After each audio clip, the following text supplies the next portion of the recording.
ਸਾਡੇ ਕੋਲ ਮੋਬਾਈਲ ਨਹੀਂ ਹੁੰਦਾ ਸੀ, ਜੀਣ ਦਾ ਇੰਜ ਸਟਾਈਲ ਨਹੀਂ ਹੁੰਦਾ ਸੀ।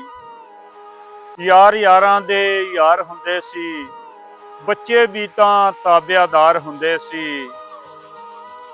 ਰੰਨਾਂ ਦਾ ਵੀ ਰਾਜ ਨਹੀਂ ਹੁੰਦਾ ਸੀ, ਮੂਲ ਦੇ ਨਾਲ ਪਿਆਜ ਨਹੀਂ ਹੁੰਦਾ ਸੀ। ਉਦੋਂ ਇਹ ਚਾਬੀ ਵਾਲਾ ਟੀਕਾ ਨਹੀਂ ਸੀ, ਕਿਸੇ ਦੇ ਸਿਰ ਨੂੰ ਦਰਦ ਸ਼ਕੀਕਾ ਨਹੀਂ ਸੀ। ਲੋਕ ਦਿਲਾਂ ਦੇ ਸਾਫ਼ ਹੁੰਦੇ ਸੀ, ਕੁਰਾਨੇ ਪਾਕ ਵੀ ਵਿੱਚ ਗਲਾਫ ਹੁੰਦੇ ਸੀ। ਤੜਕੇ ਉੱਠ ਤਲਾਵਤ ਹੁੰਦੀ ਸੀ, ਖੁੱਲੇ ਹੱਥ ਸਖਾਵਤ ਹੁੰਦੀ ਸੀ। ਦੁੱਧ ਘਿਓ ਨੂੰ ਦੁਨੀਆ ਤਰਸੀ ਨਹੀਂ ਸੀ, ਬੇਈਮਾਨੀ ਦੀ ਬਾਰਿਸ਼ ਬਰਸੀ ਨਹੀਂ ਸੀ।